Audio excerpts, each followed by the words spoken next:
Good morning, class. I just want to do a quick check-in with you. I got a few questions about the novel proposal. And no, it is not an open research paper on any topic.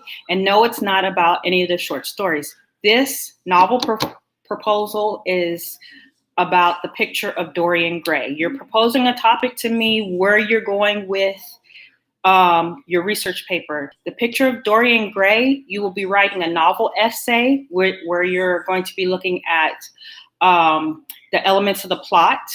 And then you're going to be doing a 7 to 10 page paper on the picture of Dorian Gray. So let me just help you out a little bit. When you're thinking about your proposal and you're thinking about your research paper, you want to think about where you want to go. So like past students have done the picture of Dorian Gray, and some have focused on beauty in the picture of Dorian Gray. So now be mindful, whatever direction you decide to go. And that's the reason why when class started, I uploaded the PowerPoint for the literary criticisms, because you could do like a Marxist view or a feminist view of the picture of Dorian Gray.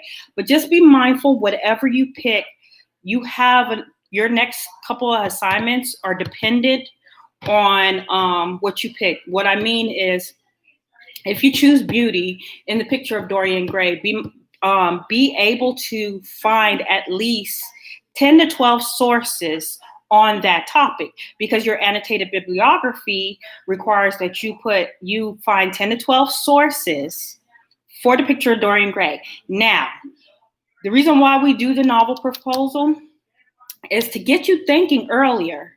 But when we get to the annotated bibliography, whatever sources you decide to use in your annotated bibliography, just be mindful, 8 of those sources have to be in your research paper. So you can't go and find random 10 sources for your annotated bibliography, and then when I go to read your research paper, none of those sources are on there, because you will fill the paper. Okay. I didn't mean to I wasn't going to make a video this week. I was going to make a video for next week, but there were so many questions about the novel proposal. I needed to make one, and writing a announcement wasn't going to cut it. So don't think too hard on the novel proposal. This is informational purposes for me, because I kind of want to see where you're going, if I need to steer you in a different direction, if you're going in the right direction, if your topic or your proposal, your thesis statement is too broad, is it too narrow, are you not going to be able to find material. That's why I asked for the novel proposal. Ordinarily, in a 16-week class, we don't touch on a novel proposal until like week 10 or 11, because I give you 8.5 weeks to read the novel, but you're in a 5-week class, so everything is sped up. So it seems like a lot, and I'm going to try to do what I can to accommodate you guys, because, COVID, she has messed everything up. So I'm trying to be lenient. So as you have questions, ask me. And also starting next week after I do my videos, because when we get into the novel research paper and the assignments that go along, a lot of my students always have questions. So starting next week, I will post for you guys the times where I have open Zoom conferences. And what you will do is you will click in, and as long as I'm not conferencing with a student, you can conference with me. If I am, then I'll either put you in the waiting room or you can click in later.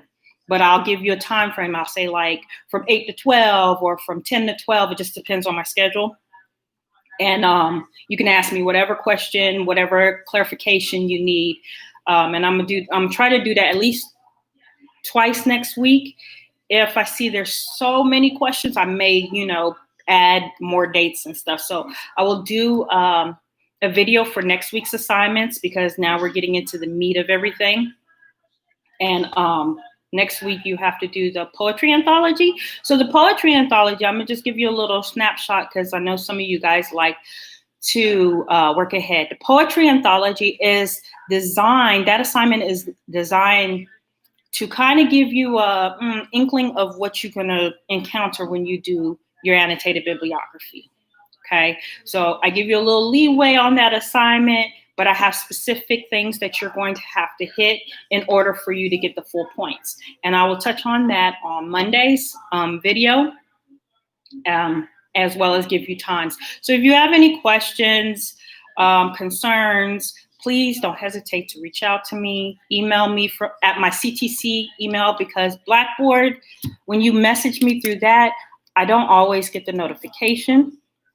And then your email is sitting there for like days. And then you're like, well, why is my professor not getting in contact with me? And that's because I'm not getting the messages. But I stay glued to my emails during the week. Remember, on the weekends and holidays, I don't answer emails. Sometimes if it's an emergency, that's why my cell phone number is on there. If it's an emergency, you can text me on the weekends, as long as it's not after 9 o'clock, okay? But if you have any questions, please feel free to reach out. And I will see you guys on Monday. And thank you for all the hard work that you're doing and adapting and overcoming the crisis that we're currently in. Y'all stay safe, stay healthy. See you later.